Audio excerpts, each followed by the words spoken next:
আসসালামু আলাইকুম, সবাই কেমন আছেন? আশা করছি সবাই ভালো আছেন। জেনিস মম ডেইলি ব্লগে সবাইকে স্বাগতম জানাচ্ছি। চলে আসলাম নতুন আরেকটি ভিডিও নিয়ে। আজকে আমি আপনাদেরকে তৈরি করে দেখাবো বেগুনের আচার। এই বেগুনের আচারটি আমরা যে কোনো অনুষ্ঠানে বা পোলাও খিচুড়ির সাথে খেতে পারি। এটা খেতে খুব মজা হয়। চলুন দেখে নেওয়া যাক কীভাবে এই মজাদার রেসিপিটি তৈরি করতে হয়। বেগুনের আচার তৈরি করার জন্য এখানে আমি কালো লম্বা বেগুনগুলো এগুলো ছোট ছোট টুকরা করে কেটে নিয়েছি। এখন এগুলোকে আমি সামান্য হলুদ এবং লবণ দিয়ে মাখিয়ে নিব। এতে দিয়ে দিলাম সামান্য পরিমাণের লবণ, আর দিয়ে দিব সামান্য পরিমাণ হলুদ গুঁড়া দিয়ে এখন আমি এগুলোকে মাখিয়ে নিব।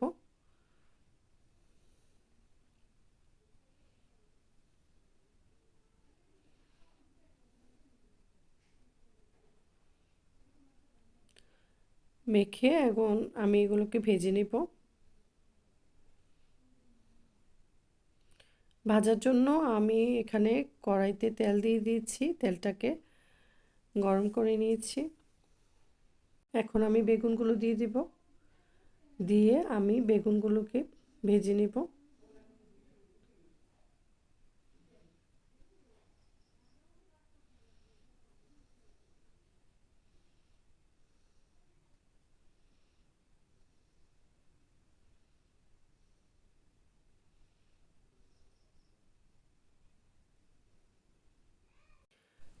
এই তো বেগুনগুলোকে আমি ভেজে নিচ্ছি।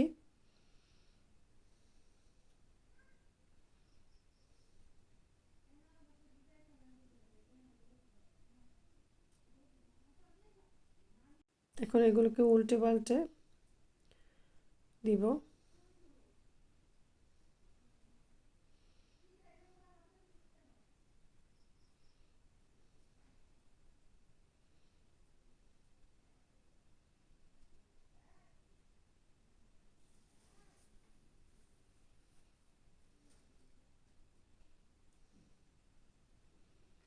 এই আচারটা আপনারা রুটি, পরোটা বা আপনারা খিচুড়ির সাথে বা যে কোনো অনুষ্ঠানে আপনারা এই আচারটা তৈরি করতে পারেন। খুবই মজার হয় খেতে আচারটা। বানালে কি বুঝতেই পারবে না এটা বেগুনের আচার। এটা আমার বেগুনগুলো ভাজা হয়ে গেছে, আমি এগুলোকে নামিয়ে নিচ্ছি।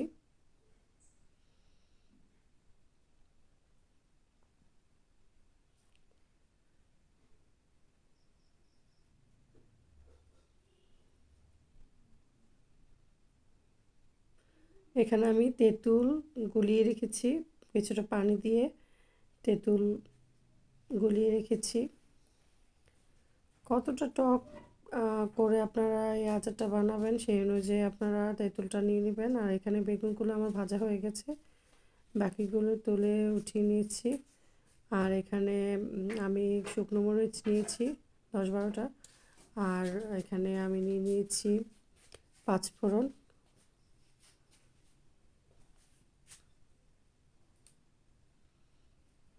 এখন আমি আচারটা বানিয়ে নিব।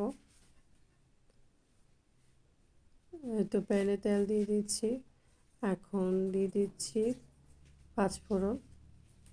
এই তো পাঁচফোড়নটা দিয়ে এখন আমি দিয়ে দিব শুকনো মরিচগুলো। শুকনো মরিচ আমি এগুলোকে আস্তই দিয়ে দিচ্ছি, আর কিছুটা ভেঙে দেব। আপনারা চাইলে সবগুলো ভেঙে দিতে পারেন। তো এগুলোকে আমি ভালো করে নেড়ে চেড়ে নিচ্ছি। এখন আমি তেঁতুলের কাঠটা দিয়ে দিব, তেঁতুল গুলিয়ে রেখেছি ওটা দিয়ে দিব।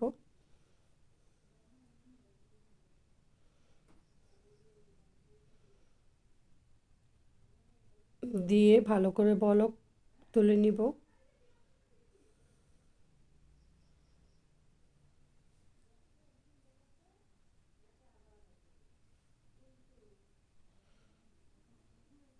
এতে আমি চিনি দিয়ে দিচ্ছি পরিমাণ মতো। আপনারা কতটা মিষ্টি, আচারে কতটা মিষ্টি খাবেন সেই অনুযায়ী আপনারা চিনিটা কম বেশি করে নিতে পারেন।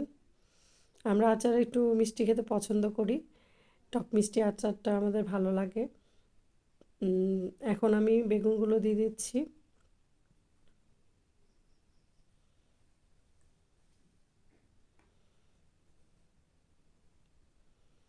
এখন বেগুনগুলোকে নেড়েচেড়ে মিশিয়ে নিব।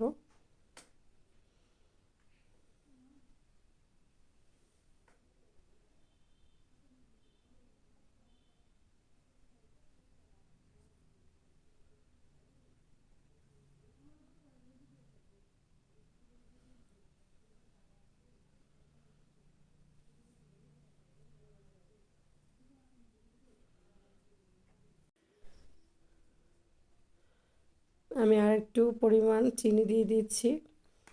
মিষ্টিটা আমার কাছে মনে হয়েছে একটু কম হয়েছে, তাই আর একটু পরিমাণ চিনি দিয়ে দিলাম। এই তো আমার আচারটা বানানো প্রায় শেষ হয়ে গেছে। এখন আমি আচারটাকে উঠিয়ে নিব। এরকম তেল ভেসে উঠলে বুঝে নেবেন যে আচারটা হয়ে গেছে। আমি চুলাটা অফ করে দিয়েছি। এই তো আমার আচারটা হয়ে গেছে। এখন আমি এটাকে সার্ভিং ডিশে নিয়ে নিব, পরিবেশন করে নিব। আমার বেগুনের আচারটা আমি সার্ভিং ডিশে নিয়ে নিয়েছি। দেখুন কতটা সুন্দর ও লোভনীয় হয়েছে। বাসায় একবার হলো আপনারা এই বেগুনের আচারটা ট্রাই করবেন, আশা করছি আপনাদের ভালো লাগবে। আমার রেসিপি ভালো লাগলে আমার চ্যানেলটি সাবস্ক্রাইব করবেন, লাইক শেয়ার করবেন। আল্লাহ হাফেজ, আসসালামু আলাইকুম।